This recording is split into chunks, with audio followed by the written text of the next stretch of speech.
Hello there, Mayflom here, and today I'm going to be showing you, I found this stocking, which I think is super cute, but I want to customize it. So in this video, I'm just going to quickly show you how to do that using your ScanNCut.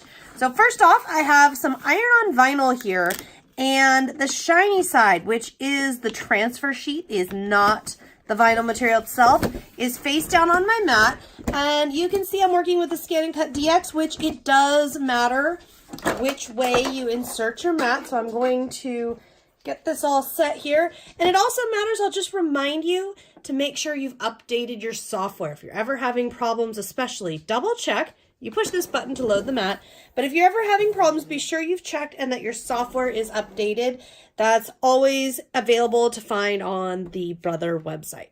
So I have two ideas. The first, for this white vinyl, I want to go in here to patterns.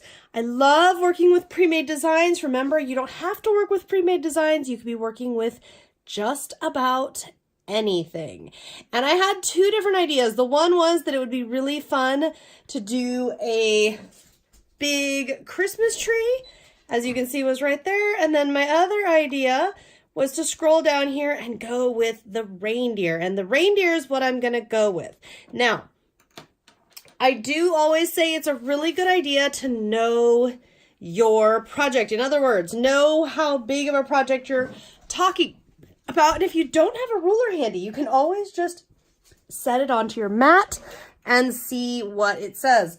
Of course, for me, I can see this is about 7 inches, and depending on where I look, it's at least 7 inches wide though. So I know right away that I can make this quite a bit bigger, and I want it to be leaping. I'm thinking I'm gonna have it close to 6 inches high, or wide, I suppose I should say.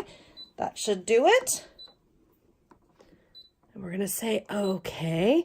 And I always also like to double check here. So I can see that it's just actually a little wider than 6 inches. And I can see that because the quarters here on my sheet let me know that. And then I'm just going to move it over here. And I'm going to say, okay, that's all we have to do. Now, the only thing I will caution you about is you see how our deer is facing that direction. When we cut it out of the vinyl, it's going to be the opposite. So the deer is actually going to be leaping this direction because this is going to cut and then be flipped. So if that is a problem, and by the way, I do this for words. You have to do this for words you're cutting on vinyl. But if that is a problem and you want it to be facing the direction you have, just push this button right here and it's flipped. That's all you have to do. Okay, so now while it does look like it's facing this direction, it'll be flipped over. When we're all set, we say, okay, we're going to say cut, and there is one more step. Right here, half cut is on. That means it will not cut through the entire material. It will only cut through the vinyl. And press start, and let the ScanNCut do its work. Next up, go back to the home screen, which looks like this. Go back into pattern, and I decided, you know, one is fine, but I want to add two.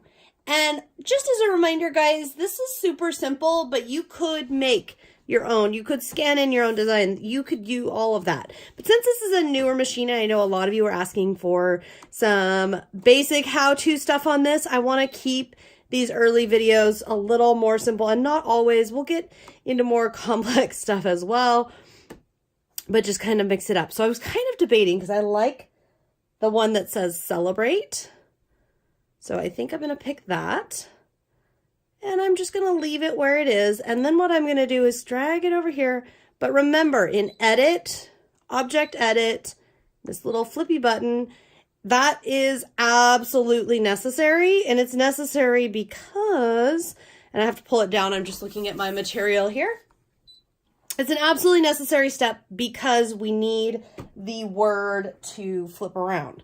So we're just going to repeat this again. Okay, select cut and verify that half cut is on and start. Once this is done, you can say, okay, I'm going to go back to the home screen, and I'm also going to unload my mat, and I'm going to go ahead and power down my machine because we are done with it for now. Now, here is my vinyl. And I can see where the word is cut out. I'm showing you this part. Remember, you always want to keep your dust protector on your mat. I'm showing you this part because when you want to work with vinyl, and you'll see me do this a lot, I tend to cut around as closely as I can without worrying about actually cutting anything off.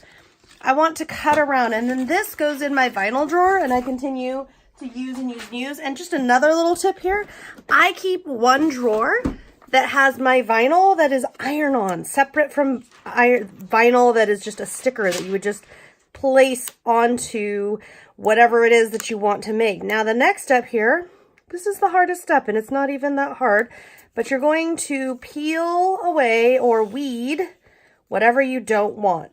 You want to go nice and slow for this because you do not, and I'll yank right here because I know it's going to be safe to do so and we're not actually going to hurt anything. If I yank, it tears.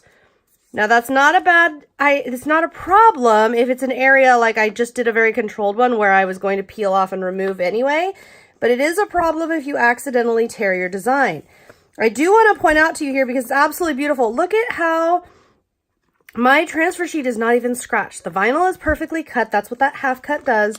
Perfectly cut vinyl. And guys, I don't do any editing here. This really is just how the machine works. It works really well for this.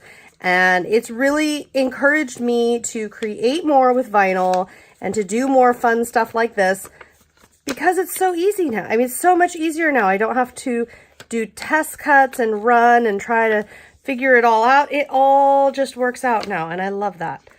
Okay, so as we go along here, go like so. And then once you get to this point, you can see that's going to be discarded. And you can see because that is thrown away, that is why I try to minimize waste and cut around. I don't like wasting material, especially vinyl and iron-on glitter and that kind of stuff that is expensive. And then I'm going to go through and weed all of the centers.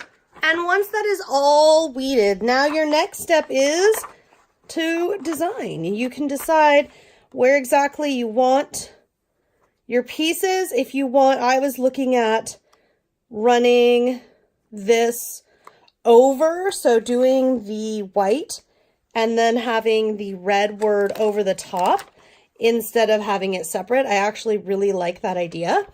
So now all I need to do, we can use, this is slightly tacky. So what's really nice about that is it will really hold place how you want it. And once I'm settled with this, I just need to warm up my iron. For this next step, you can remove this and heat. However, a lot of times for that is recommended with iron-on to preheat the surface here. Here's my problem with that is then sometimes this sticks a little too well to the preheated surface, and that doesn't work for me. Now, it is recommended to put a piece of fabric over, and I just grab whatever fabric I happen to have, and then what you're going to do is go ahead and just press. Okay, and I usually move it just a little bit here. Then I do let it cool to the touch before I check and see, and you'll know it gets very, very hot. And by the way, guys, if I get a spot where it doesn't seem to have perfectly transferred, a lot of times because I can see this area, I will just take the iron and press, oops, steam off.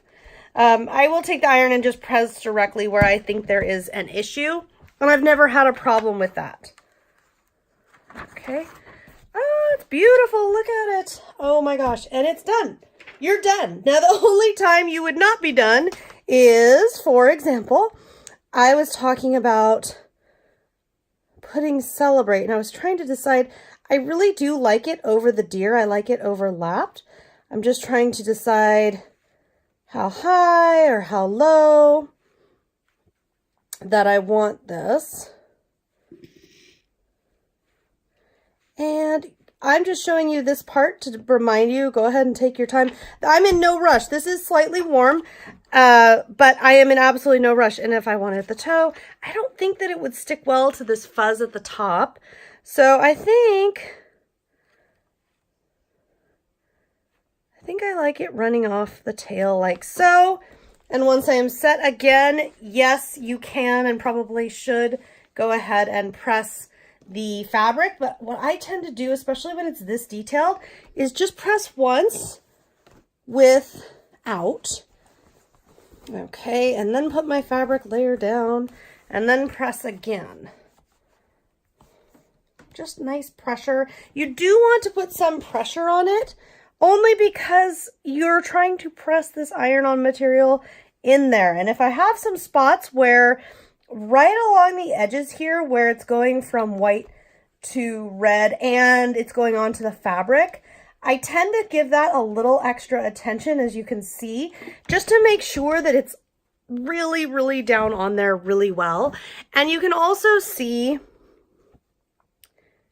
it's going to start, I need to let it cool. So I let it cool for a few minutes just because it was just a little bit too hot to touch still.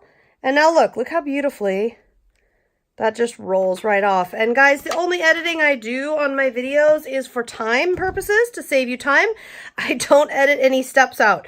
So that really is all it takes. And now I love it. And now I've got this customized stocking, and it only took me a few minutes to do with the ScanNCut. I hope you have enjoyed this video. Feel free to leave me a comment if you have any questions or requests for future videos. I wish you very happy holiday crafting.